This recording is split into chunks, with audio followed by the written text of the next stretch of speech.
The supply closet on the 14th floor of Obi Tower smells of disinfectant and fresh linen, and the particular quiet of a corridor that has not yet been inhabited by the people who will fill it in 2 hours. Amara Ease knows this smell well. She has been arriving at 5:30 every morning for 14 months, before the executives, before the assistants, before the security shift change, before Lagos fully wakes up, and by the time the first important person steps out of the elevator on any floor she has cleaned, the floor already belongs to them. That is the job. That is what she has made herself excellent at. She is 28 years old, deep dark brown skin, natural hair pulled back under a blue head wrap, the kind of woman whose competence makes itself known without announcement. She is usually assigned to the 3rd floor. She knows every corner of it, every air vent that rattles, every light fitting that flickers. But this morning her colleague Beezy called in sick and Mrs. Bello needed someone she could trust with the executive floor. The 14th floor. The most important corridor in the building. Amara said yes before Mrs. Bello finished asking. She has been working at Obi Industries for 14 months. The job pays enough, not comfortably enough, not restfully enough, but enough, which is the math she has been doing since Zion was born and the math she will keep doing for as long as she needs to. She arrives at 5:30. She leaves at 2. She collects Zion from the community daycare 3 streets away where the teachers know his name and his laugh and the specific way he tilts his head when he is thinking about something that has caught his attention. She takes him home. She feeds him. She does the math again in the evening to make sure the numbers still work and goes to sleep and gets up at 4:30 and does it again. This is her life and she has made it work and she is proud of how she has made it work and she does not spend time wishing it were different because wishing costs energy she needs for the doing. Zion is 4 years old. Deep dark brown skin, large curious eyes that see everything in a room before he decides what to do about it. Cornrow braids that Amara does every Sunday evening while he sits between her knees and narrates whatever is currently occupying his considerable attention. He has a gap between his 2 front teeth that makes every smile enormous and a quality of presence that adults find immediately and completely disarming. Not because he is loud or performing, but because he is simply, entirely paying attention. He is the kind of child that people turn to look at twice in the market, in the daycare corridor, in the elevator when she occasionally brings him to the building. Not because anything is wrong but because something is so specifically right about him that it registers. She does not know who his father is. Not in the way of a woman with a secret. There is no secret, no man she is protecting or hiding, no complicated history she has decided to bury. There is simply a night 4 years ago when she was 24 and her mother had been buried that afternoon, and the grief was so large and so complete that she could not fit inside her own apartment with it. She went out. She sat in a bar she had never been to before and would never go to again, and a man who was kind in a specific quiet way that she needed that night bought her a drink, and then another, and at some point the evening became something else, and in the morning he was gone and she never knew his surname, and by the time she understood she was pregnant there was no thread left to pull. She has told no one this. In Lagos, a single mother with no father's name is a story everyone feels entitled to have opinions about. She does not have the energy for other people's opinions. She has Zion. That is more than enough. On this particular Tuesday morning, the daycare is closed. A staff training day, the notice posted on the gate said, apologetically, 2 days ago. Amara has no alternative. She asked Mrs. Bello carefully and with appropriate apology whether she could bring Zion for the morning. Just the morning. He is a quiet boy, he will stay close, he will not be any trouble. Mrs. Bello said yes in the tone of someone who is doing a significant favor and expects it to be remembered. Zion has been excellent for 47 minutes. He sits in the corridor outside the supply closet with his small backpack and his stuffed elephant he calls Professor and the drawing book Amara brought for exactly this purpose, and he draws with the focused concentration of a boy who understands that today he needs to be very good. He draws for 47 minutes. Then he puts the drawing book down. He looks at the corridor to his left. The long corridor, the one that has thicker carpet and darker wood and gold door handles that are different from the regular floors. He looks at Professor. He looks back at the corridor. He stands up. He does not go mischievously. There is nothing defiant in his small body as he walks toward the heavy corridor. Just the navigational confidence of a 4-year-old who has decided that the direction ahead is interesting and that his mother will catch up. He passes 3 doors. The carpet gets thicker under his feet, which he notices and approves of. He passes a fourth door. At the end of the corridor there is a door that is slightly open, not latched, just resting against the frame, a gap of perhaps 2 inches through which a stripe of morning light falls across the thick carpet. Zion puts his small hand against the door and pushes. The office is the largest room he has ever been inside that is not a church. Floor-to-ceiling windows on 2 walls show all of Lagos spread below, the roads and the rooftops and the distant shimmer of the lagoon and the sky that is still half morning pink. The desk in the center of the room is made of dark wood and is the largest piece of furniture Zion has ever seen. On one corner of it sits a model ship. On the other corner sits a framed photograph. Between those 2 things, behind the desk, a man sits with his head in his hands. He is a broad man, wide shoulders in a dark suit jacket, the kind of build that makes the chair look smaller than it is. His hands cover his face completely. His shoulders are not shaking, but there is a quality to his stillness that Zion recognizes because he has sat beside his mother on evenings when she thinks he is asleep and seen this quality in her. The stillness of a person who is trying very hard not to come apart in a place where they are supposed to be the one who holds everything together. Zion walks across the carpet. His footsteps make no sound in the thick pile. He stops in front of the desk. He looks at the man for a moment with the direct, uncomplicated attention of a 4-year-old who has not yet learned that other people's pain is something you are supposed to pretend not to see. "Don't cry, sir," Zion says. "Everything will be okay." The man goes very still.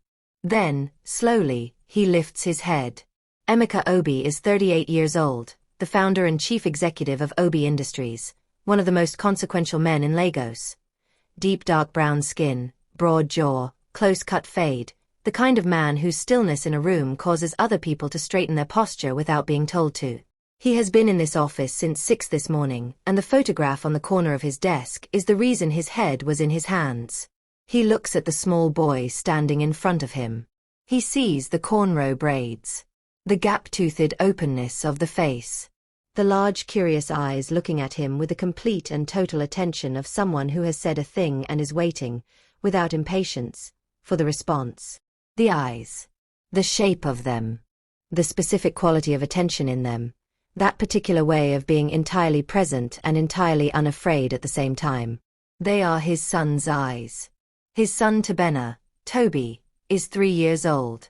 He lives in Houston, Texas with his mother, Emeka's ex-wife Saad, who left Nigeria 2 years ago after the marriage ended and took Toby with her under a custody arrangement that Emeka's legal team has been contesting since the day the plane left Murtala Muhammad Airport. Emeka cannot enter the United States. A business dispute with an American logistics partner 3 years ago created a legal travel restriction on his documents. Not a criminal matter. His attorneys are clear on this. A civil dispute that became entangled in international commercial litigation, and the process of lifting it has taken 18 months and is not yet finished. He has not seen Toby in 14 months. He speaks to him on video calls twice a week, calls on which Toby holds the phone sideways and talks about his toy cars and the dog that belongs to the family next door, and Emeka sits in this office at midnight memorizing the sound of his son's voice. The photograph on the corner of the desk is the most recent one Saad sent. Toby at a birthday party, 3 candles on a cake, his father's jaw and his father's eyes and a gap-toothed smile that Emeka has been looking at for 14 months through glass and distance. He looks at the small boy in front of him. He looks at the photograph. He looks at the small boy again. He is not the father. He knows this with the certainty of a man who knows his own history. But something in the presence of this child, this small serious boy who walked into his office and told him everything will be okay in a voice that expects to be believed, breaks something open in him that has been sealed and pressurized for 14 months. "What is your name?" he asks. His voice is steadier than he expects it to be. The boy looks at him with those eyes. "Zion," he says. "What is yours?" Emeka almost smiles. It is the closest his face has come to a smile in this office in longer than he wants to calculate. "Emeka." Zion considers this. "Why are you sad, Emeka?" "I miss my son." Zion is quiet for a moment. The quality of his quiet is not the quiet of a child who does not know what to say. It is the quiet of a child processing something he understands. I don't have a father, he says. But my mama says that is okay because she has enough love for two people. Emeka looks at this boy for a long moment. Something in his chest that has been a closed fist for 14 months opens, just slightly, at the knuckles. The door opens behind Zion. Amara appears in the doorway, breathless, her head wrap slightly displaced from the speed at which she has been moving through the building, her cleaner's uniform, her face carrying the specific terror of a mother who has lost track of her child inside her employer's building and has found him not in a corridor or a stairwell but in the chief executive's office. Zion, she says, and then she sees Emeka's face and the word stops in her throat. Emeka looks at her. Then at Zion. Then at her again. Something in his expression is not what she expects. Not anger, not the cold inconvenience of a powerful man interrupted. Something she cannot immediately name. Is this your son? He asks. I am so sorry, sir, he wondered. I was in the supply closet. It will never happen again. I told him to stay. Is this your son? He asks again. More quietly. She stops. Yes, she says. His name is Zion. I am so sorry. Sit down, Emeka says. He says it without sharpness. He says it the way a man says something when he means it and is not performing the meaning. Both of you, he says. Please. Amara looks at her son. Zion looks back at her with the expression of a child who has done something that turned out not to be a disaster and is trying to communicate this without words. She crosses the thick carpet and sits in the chair across the desk with Zion in her lap, and she holds him and looks at the most powerful man in the building, and she waits for what comes next. She sits on the edge of the chair the way she sits on every edge, with the specific controlled composure of a woman who has learned that the edge is the safest position, close enough to respond and far enough to move if she needs to. Zion sits in her lap examining the model ship on the corner of the desk with the focused attention of a natural engineer who has decided that the rigging is worth understanding. Emeka asks her how long she has worked in the building. 14 months. He asks if she has always been on the cleaning staff. Yes. He asks about Zion. How old, what school, whether he is always like this. She answers carefully, giving the minimum, watching his face for the thing that is going to go wrong. There is always a thing. She has been waiting for it since she walked through his door. It does not come. Always like what? She asks, when she registers what his question actually means. This, Emeka says. He looks at Zion, who has now picked up the model ship and is examining the hull with both thumbs, turning it slowly. The directness. The presence. She looks at her son and something in her face softens before she can manage it. Always, she says. Since he could talk. He sees something and he says it. I do not know where he gets it from. He walked into my office, Emeka says, and told me everything would be okay. I know. I am. I needed to hear it, he says simply. That is all I am saying. Zion puts the model ship down with the same careful precision with which he picked it up. He looks at Emeka. Your ship does not have water, he says. No, Emeka agrees. It does not. Ships are supposed to have water. You are correct. Zion nods with the satisfaction of a point confirmed and turns his attention to the photograph on the other corner of the desk. He looks at it for a moment. He looks at Emeka. He looks at the photograph again. Is that your son? Yes. He has a cake. It was his birthday. How old? 3. Zion holds up 4 fingers. I am 4, he says. I am older. Emeka looks at this boy. 4 fingers held up, entirely serious, entirely present, and does something he has not done in this office in longer than he wants to calculate. He laughs. Not the performed laugh of a man in a meeting. The real one, the one that comes from somewhere that has not been accessed in a while and arrives with the slight surprise of a thing you forgot you were capable of. Amara stares at him. She has worked in this building for 14 months. She has cleaned this floor twice before when covering other colleagues. In 14 months she has not heard the chief executive of OB Industries laugh. She looks at her son. Zion looks back at her with the expression of a child who knew this would go fine. 2 days later, Amara is called to the Human Resources office. She walks there with the quiet dread of someone who has been expecting the other shoe to drop and has simply been noting with increasing anxiety how long it has taken. She sits across the HR manager and is told that effective immediately she is being reassigned, not terminated, reassigned, to the executive floor as a personal assistant to the CEO's office, at a salary that is 4 times what she currently earns, with full benefits and a transport allowance. She stares at the HR manager. "There must be a mistake," she says. "There is no mistake," the HR manager says, in the specific tone of a person who is delivering a message they did not originate and do not intend to revisit. Amara walks out of HR and stands in the corridor outside the door and does the math. 4 times her salary. She does it again to confirm. 4 times her salary means Zion's school fees, a real school, one with a playground and a lunch program and teachers who know his name, covered entirely. It means the landlord's threats about the rent arrears become a manageable conversation instead of an emergency. It means she stops choosing, at the end of each month, between electricity and protein. She goes back upstairs. She finds the heavy door. She knocks. Emeka tells her to come in. She stands across the desk from him and tells him she cannot accept charity. She says it clearly and without apology because it is the truest thing she knows about herself. She has built her life on the specific dignity of earning what she has, and a salary she did not earn is a debt she does not know how to carry. He tells her it is not charity. He tells her he needs someone organized, discreet, and honest on his executive floor.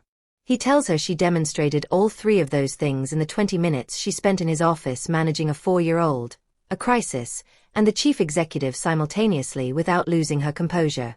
He tells her she is welcome to demonstrate within the first 30 days that she cannot do the job, at which point they will revisit the arrangement. He says this with the flat calm of a man who does not expect to be revisiting. She looks at him. "Why are you doing this?" He is quiet for a moment. Not the quiet of a man composing an answer, the quiet of a man deciding whether to give the true one. "Your son told me everything would be okay," he says. "I have not believed that in 14 months. I would like to be around someone who does." She looks at him for a long time. She looks at the photograph on the corner of the desk, the little boy with the birthday cake and the gap-toothed smile and the father's eyes. "I will need a written agreement," she says. "The terms, the role, the salary. In writing. My assistant will have it ready by tomorrow morning. My own copy. Not a copy of yours." "Of course." She nods once. Then yes. That evening she tells Zion about the new job over dinner. She tells him about the executive floor, about the proper office, about the salary in terms he can understand, which is to say she tells him he is getting a new school. Zion stops eating. He looks at her with the full weight of his attention. A proper school? A proper school. With a playground. And a lunch program? She smiles. And a lunch program. He thinks about this with the gravity of a 4-year-old making a significant life assessment. Does the school have a sandpit? "I will find out." "Okay," he says. Then yes. She holds him that night after he falls asleep, her arm across his small warm back, his breath even and certain in the dark, and she thinks about a model ship with no water and a gap-toothed laugh and a man with his head in his hands who looked up and did not look away. She thinks about the way Emeka said, "I would like to be around someone who does." Not with performance, not with the weight of a favor being extended, just plainly, just as the truth.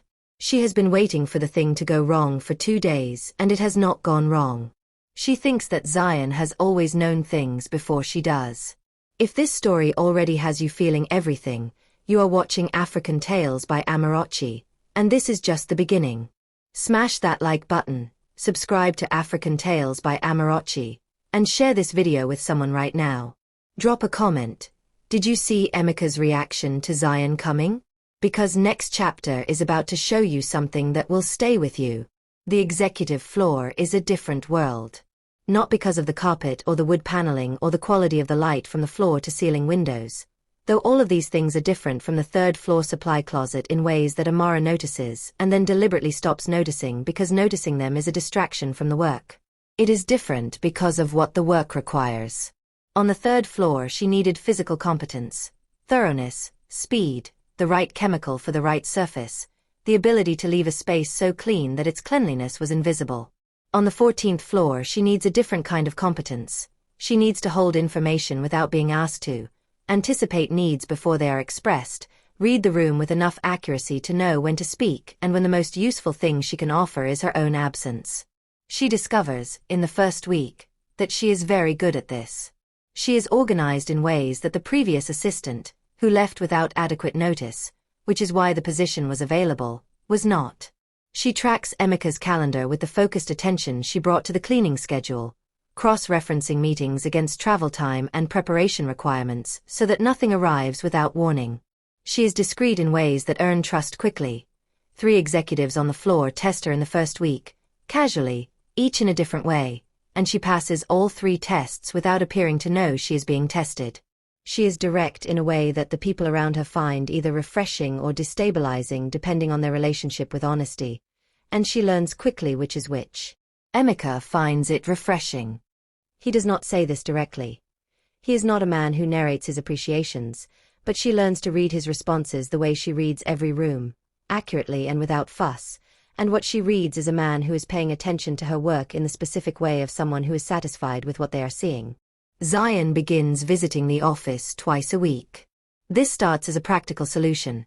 The new school, Bright Futures Academy in Lekki, closes at 3:15 and Emika's driver Segan collects him on Tuesdays and Thursdays when Amara has late calls she cannot shorten.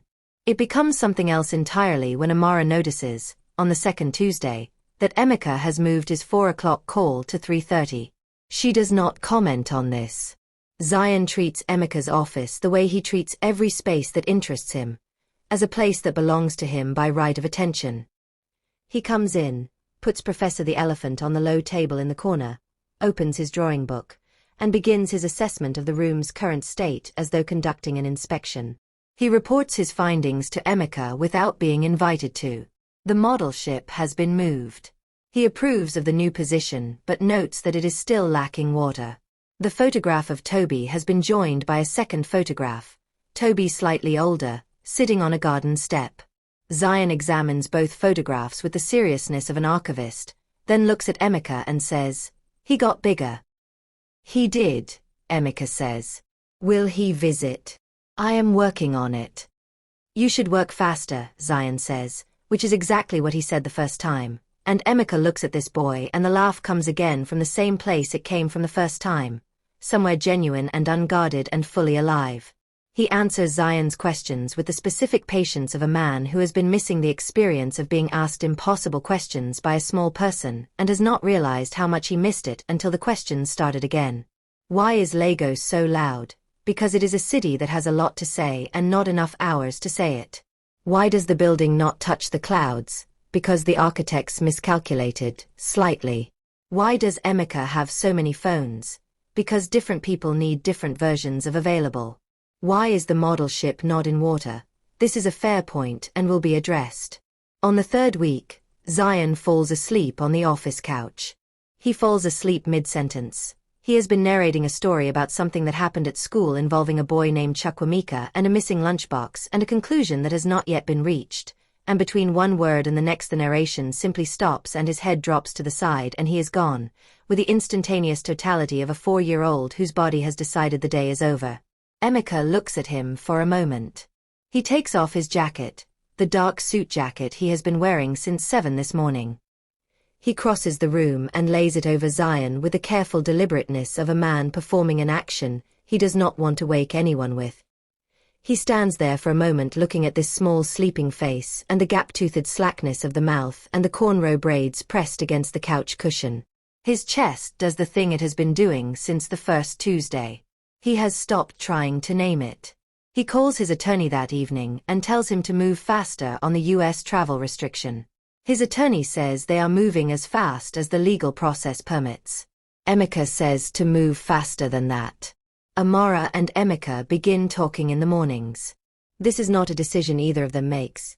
It is what happens when two people are in the same space every day and both of them are honest by nature and neither of them is performing indifference they do not feel. The morning coffee becomes a standing fixture, 15 minutes that becomes 30, a professional check-in that becomes a conversation that becomes the thing they are both thinking about on the drive-in. He tells her about Toby. Not the legal details, which she already knows in outline, the human details, which she does not. The video calls where Toby holds the phone sideways. The way Toby says his name, Mk, 2 syllables, the second one swallowed slightly. The birthday photograph and the 2 candles he missed and the third he missed and the specific weight of watching your child grow in photographs instead of in the room. She tells him about her mother. The illness, how fast it moved, faster than anyone prepared for, faster than there was time to say the things she needed to say. The months at the end. The afternoon of the burial when she stood at the graveside in the specific numbness of someone whose grief is too large for the container of a body, and thought about her mother's voice which she was already beginning to not be able to hear clearly in her memory, and how that terrified her more than anything else about the loss. She does not tell him about the night after. But she tells him about the grief and he listens the way Zion listens. Completely, without preparing his response while she is still speaking, without filling the silence when she stops with something that costs him nothing. On a Friday afternoon he comes to the office door. Zion is at the low table in the corner with paper and markers, drawing with the intensity of a 4-year-old executing a vision. The drawing appears to be a very large fish consuming a skyline. Emeka looks at it for a moment. "What is that?" he asks. "Lagos," Zion says, without looking up. Emeka considers this. Then he does something that Amara, passing in the corridor, will think about for the rest of the week. He crosses the room. He sits down on the floor beside the low table. On the floor, in his suit, with his long legs folded and his dark jacket settling around him, he picks up a marker. "Can I add something?" he asks. Zion looks up. He examines Emeka with the critical eye of an artist assessing a prospective collaborator. "Only if you draw something good. I will try my best." A pause. "Okay. You can draw the sun." Emeka draws the sun. He draws it carefully, seriously, as though it matters, which, in the particular mathematics of a 4-year-old's art direction, it does. Zion watches him draw and offers periodic technical guidance. The sun needs to be bigger. The rays need to go all the way to the edge of the paper. There should be a face, but only a happy one. Emeka draws the face. Amara comes to the door and stops. The chief executive of Obi Industries is sitting cross-legged on his own office floor drawing a happy sun while her son narrates instructions from beside him, and the quality of Emeka's attention to those instructions, the specific quality of a man who is giving this the same weight he gives things that matter, because it does matter, because Zion matters, does something to her chest that she does not name because naming it feels like more than she is ready for. She leans against the door frame. She watches them. She does not say anything. Emeka looks up. He sees her watching. He does not say anything either. The silence between them in the doorway has more in it than words are currently able to carry, and they both know this, and neither of them does anything about it yet, and that is exactly right for where they are. 3 months pass. 3 months of mornings and executive calls and Zion's twice-weekly visits and dinners Amara takes from the canteen to eat at her desk, and the specific dailiness of 2 people occupying the same space so consistently that the space begins to carry the shape of both of them. 3 months in which the shape of things has changed in ways neither of them has formally acknowledged but both of them have noticed. It is on a Sunday morning that Emeka proposes the arrangement. He invites Amara and Zion to the house in Ikoyi for breakfast. A large house, walled and gated, the kind of property that has been in the Obi family for a generation, that has more rooms than one man needs and more silence than is comfortable. They eat on the veranda, fried plantain and eggs and the particular lazy quality of a Sunday morning that does not require anything of anyone. And after Zion has finished his plantain and migrated to the garden to conduct an investigation of the flower beds, Emeka puts his cup down and looks at Amara directly. He would like them to move into the East Wing. He says it plainly, with the same directness he brings to everything, and he says the whole thing before she can respond. The East Wing has 3 bedrooms, its own sitting room, its own entrance from the garden. He will cover all expenses. Zion will have a room with a yard and space to be 4 years old in, then 5, then all the years after that. Amara will have security and stability of a kind that the current apartment cannot offer. In return he asks for nothing. Not labor, not companionship on demand, not the specific performed gratitude of a person who has been given something and is expected to reflect it back continuously. He asks for the presence of a small boy who has made his office habitable again, and a woman whose honesty he has come to depend on in ways that exceed the professional. He says this is a mutual benefit arrangement and that he wants to be clear about what it is and what it is not so that there is no confusion on either side. Amara listens to all of it. She looks at Zion in the garden, crouching beside a flower bed with the focused attention of a naturalist. She looks back at Emeka. What is it not? She asks. He meets her eyes without hesitation. It is not charity. It is not ownership. It is not a transaction that puts you in a position where you owe me something I can collect later.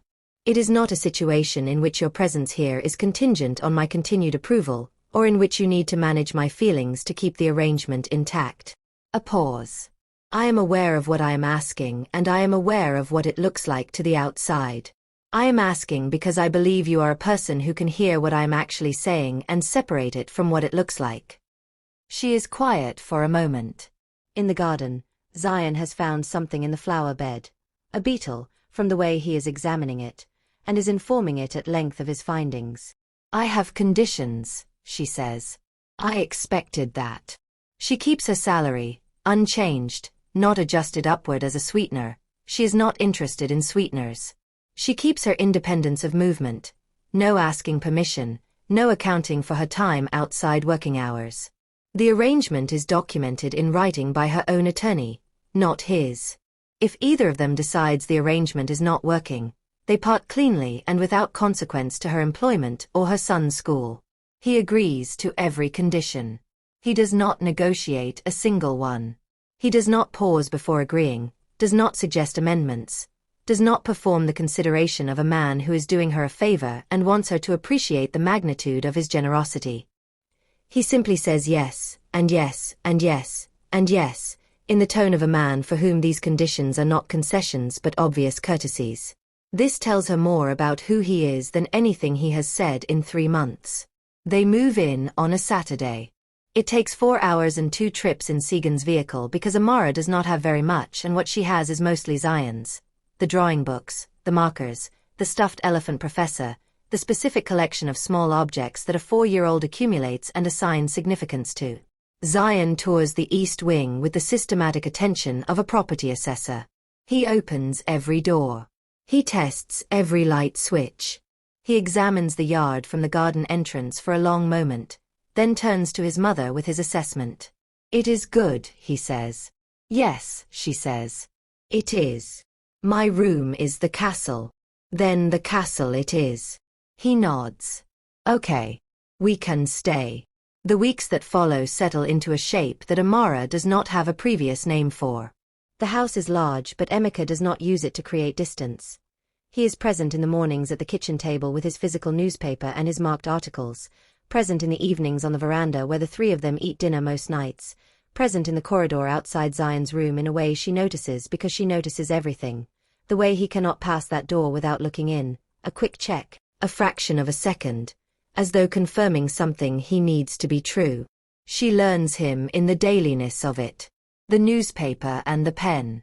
The 3 phones arranged on the desk in a specific order she learns the logic of by the 3rd week. The way he says her name, not Ease, not Miss, just Amara, with the particular attention of a man who is speaking to a person and not at a role.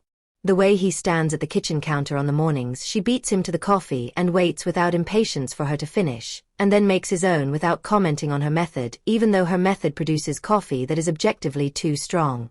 He learns her. He learns the too strong coffee and the kitchen window and the standing before she speaks to anyone.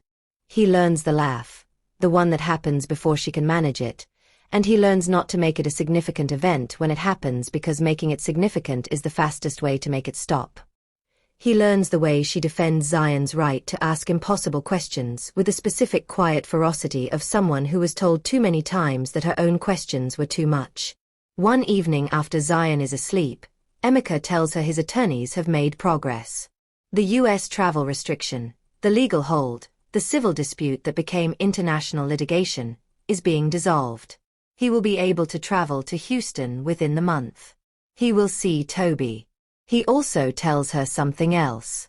He tells her that he has spoken to Saad about the living arrangement. That Saad knows about Amara and Zion, that he told her directly and honestly, the way he does everything, because he does not want Amara to be a secret in any version of his life. Saad asked questions. He answered them. Saad said nothing that suggested objection. He tells Amara this because she deserves to know and because the last thing he ever wants her to feel is that she is being managed around rather than included in. She looks at him across the kitchen table. She thinks about the conditions she set and everyone he accepted without negotiation. She thinks about a man who tells his ex-wife the truth and then tells his assistant that he told his ex-wife the truth. Not because he needs credit for it, but because he believes she deserves the full picture of the life she has entered. Something in her chest becomes very warm and very certain. She reaches across the table and puts her hand over his. It is a small gesture. It is not romantic in the way that performances are romantic. It is the gesture of a person saying, I see what you are and I am glad and I am here. And he looks at her hand on his and he turns his hand over so that her hand is held rather than resting, and neither of them says anything because there is nothing that needs to be said yet. Zion appears in the kitchen doorway. He is in his pajamas, holding Professor, with the specifically alert expression of a 4-year-old who has woken up for reasons that are unclear and has decided to investigate. He looks at their hands on the table. He looks at their faces. Something moves across his face that in an adult would be called satisfaction. Good, he says. Now can someone get me water, please? They both laugh. They all laugh, both of them, at the same time, filling the kitchen with the specific sound of two people who are not performing anything for anyone. Emeka gets up to get the water. Amara watches him go. She thinks that Zion has always known things before she does. She thinks she should probably start listening more carefully. Emeka travels to Houston on a Thursday morning. The departure is early. The car comes at 5, which means the house is awake at 4:30. Which means Zion is awake at 4:15 because Zion's body has an unerring instinct for the days when things are happening, and today something is clearly happening. He comes to the kitchen in his pajamas and climbs onto the chair across from Emeka and watches him drink his coffee with the focused attention of someone monitoring an important event. You are going to see Toby, Zion says. Yes. Today. Today. Zion nods slowly. He looks at the table. He looks back at Emeka. Wait here, he says. He slides off the chair and disappears down the corridor. He returns 4 minutes later, Amara behind him, head wrap half on, having been woken by the sound of small feet, with a folded piece of paper that he places on the table in front of Emeka with both hands, with the gravity of someone presenting a significant document. Emeka opens it. It is a drawing. A man and a small boy standing side by side under a sun that takes up a third of the page, rays extending to every edge, a happy face in the center that Emeka recognizes because he drew that face on an office floor 3 months ago. In Zion's careful 4-year-old lettering across the top, the drawing reads, Emeka and Toby. Emeka looks at the drawing for a long time. He folds it carefully and places it in the inside pocket of his jacket, against his chest. Thank you, he says to Zion. Zion looks at him with those large, serious eyes. Tell him I said hello, he says. And tell him the son has a happy face. Amara drives Emeka to the airport. Zion falls asleep in the back seat somewhere on the expressway, Professor tucked under his chin, entirely at peace. At the departure drop-off, Emeka gets out and Amara gets out and they stand on the pavement in the early morning dark, and the specific quality of the moment is not something either of them can quite hold. Too much in it, too much that has not been said yet, too much that is true and present and waiting. Come back, she says. It is not a request. It is a statement of what she needs. I will come back, he says. It is not a reassurance. It is a fact. He goes through the doors. She stands on the pavement for a moment, then gets back in the car, and Zion sleeps all the way home. He sees Toby in the lobby of a Houston hotel on a Friday afternoon. Sod has agreed to a supervised meeting. 2 hours, the hotel lobby, a neutral space. Emeka arrives 20 minutes early and sits in a chair that faces the entrance and does not look at his phone. He has the drawing in his jacket pocket. He has not taken it out since he put it there. The doors open. Sod enters first, a tall woman, deep dark brown skin, with a specific composed bearing of someone who has been through something difficult and has built herself back into a clean shape. Behind her, holding her hand and looking around the lobby with large interested eyes, is Toby. He is now 4 years old. He has his father's jaw and his father's eyes and a gap-toothed smile. The gap appeared since the last photograph, a new development, a small change that is enormous in the way all small changes are enormous when you have been watching from a distance. And he is wearing a blue shirt and small white trainers, and he is the most beautiful thing Emeka has ever seen. Toby sees him. There is a moment, a fraction of a second, the time it takes for recognition to travel from the eyes to the body. And then Toby releases Soda's hand and runs across the lobby with the full body certainty of a small person who has decided that being caught is guaranteed. Emeka catches him. He holds his son for a long time. The sound he makes, pressed into Toby's shoulder, his eyes closed, 16 months of distance collapsing into this, is not something he will ever describe to anyone. Some things are private in the specific way of things that cost everything to carry and everything to release. He spends 3 days in Houston. He and Sod have dinner on the second evening. Not warm, not easy, but honest in the way of two people who have decided that what is true is more important than what is comfortable. He tells her he is not fighting to remove Toby from her. He tells her he is fighting to be present in Toby's life in a way that the last 16 months have not permitted, and that Toby deserves a father who is present not on a screen at midnight but in a room, in a yard, at a table. Sod tells him she knows. She tells him she has known for some time that the distance is costing Toby something she cannot replace regardless of how good her care is. She tells him this is not easy for her to say and she says it anyway, which he respects because he knows what honest things cost. They agree, not through lawyers, between themselves, in a restaurant in Houston over food neither of them is really eating. Toby will visit Lagos for 6 weeks every year, Christmas and 1 school holiday, to be agreed each year as schedules allow. Emeka will travel to Houston every 3 months. The arrangement will be reviewed as Toby grows older and his own voice becomes part of the conversation. They shake hands across the table like the two adults they have learned, slowly and with difficulty, to be. Emeka flies home on a Sunday. He lands in Lagos in the late afternoon when the city is at its most golden, the light coming in low from the west, catching the rooftops and the water and the particular dust that is uniquely Lagos's. Segan meets him at arrivals. They drive through the traffic in the specific evening slow of Lagos traffic that Emeka has always found either infuriating or peaceful depending on what he is carrying. And today he is carrying something light. He comes through the front gate. The house is warm and lit, the sounds of the evening, Zion's voice from somewhere inside, Amara's response, the specific alive quality of a house that has people in it, reaching him before he reaches the door. Zion is at the front door. He has been there, Amara will tell him later, for 20 minutes, stationed at the door the way he stations himself at things he has decided matter, not impatiently but with the specific committed attention of someone who has decided that being present for the arrival is important and has organized himself accordingly. He sees Emeka come through the gate and for a moment he is still, and then he launches himself with the full body confidence of a child for whom being caught is a certainty and not a hope. Emeka catches him. He holds Zion the way he held Toby 3 days ago, the same instinct, the same arms, the same specific fullness in the chest of a man who understands, holding this child, that the love he has for both of these boys is not divided between them but doubled by them, that the heart does not have a fixed quantity of this and he has not run out. Amara watches from the corridor. She does not say anything. She watches Emeka hold her son in the doorway of the house they all live in together, and she feels the thing she has been done pretending she cannot name, and she does not pretend anymore. That evening after Zion is asleep, Emeka sits across from her in the sitting room and tells her about Houston.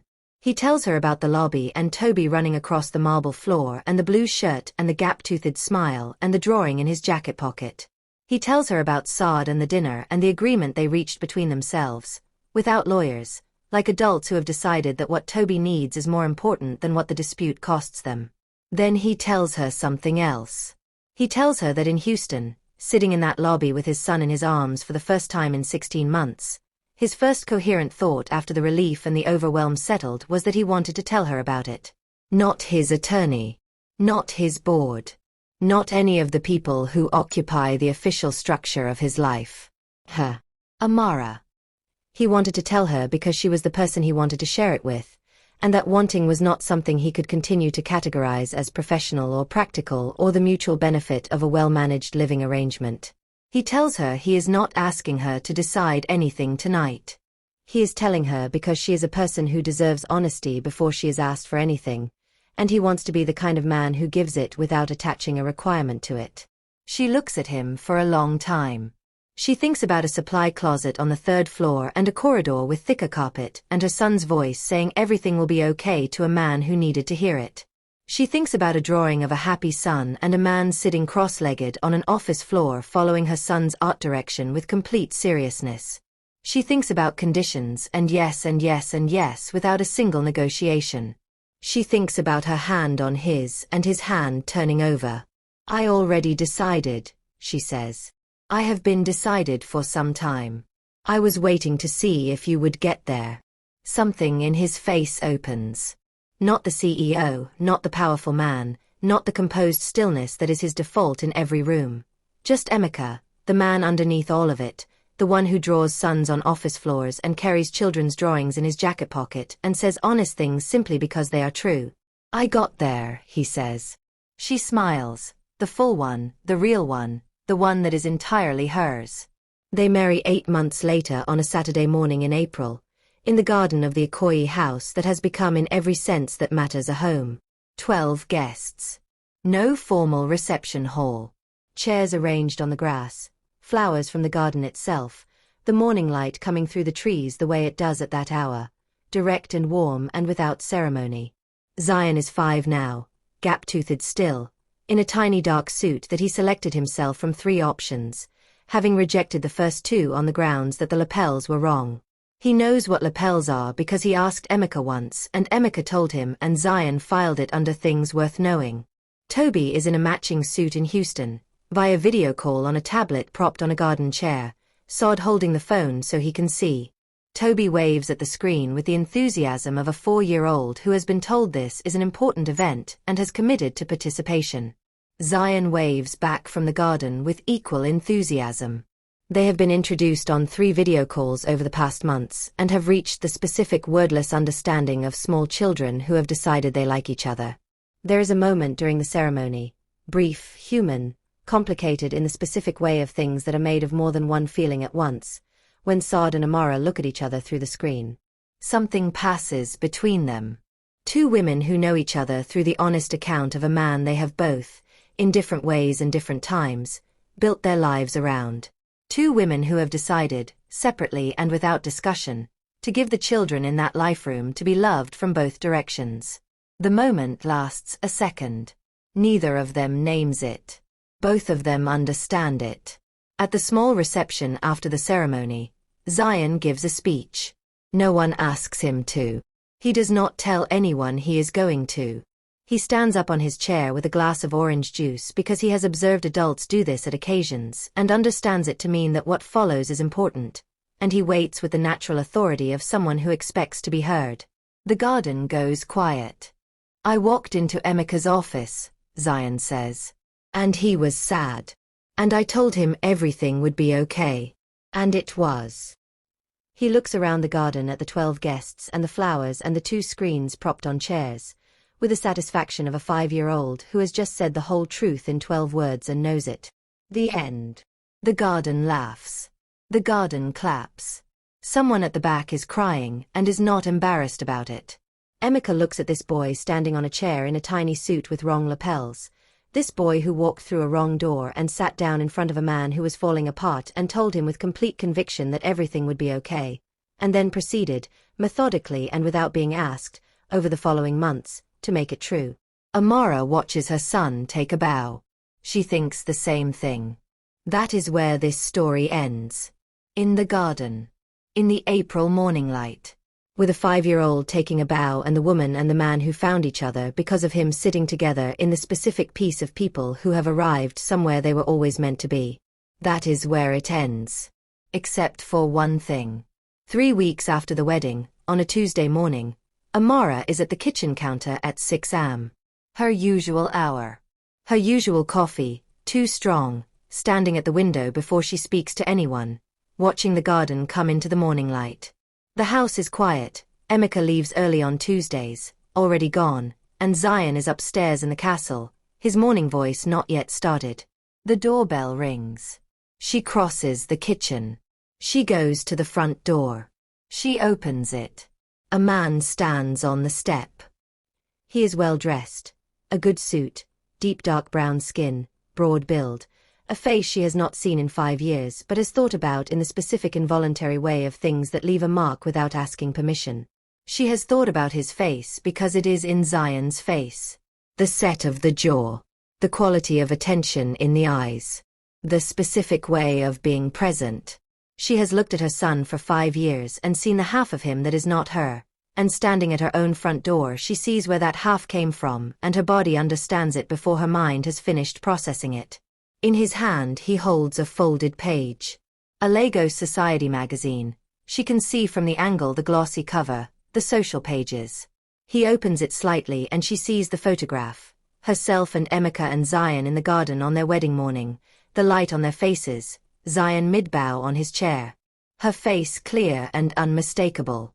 He found her the way people find things they have been looking for without knowing they were looking. By accident, in a waiting room, turning pages without purpose. On a page he was not expecting to change anything. He looks at her. His expression carries the specific weight of a man who has been carrying something for a long time and has arrived at the place where he has to put it down or carry it forever. Amara, he says. I have been looking for you. She stares at him. From upstairs, Zion's voice breaks the morning open, loud and bright and entirely himself, calling down the corridor for his mama the way he does every morning, the voice that has been the most constant sound in her life for 5 years. The man on the step hears it.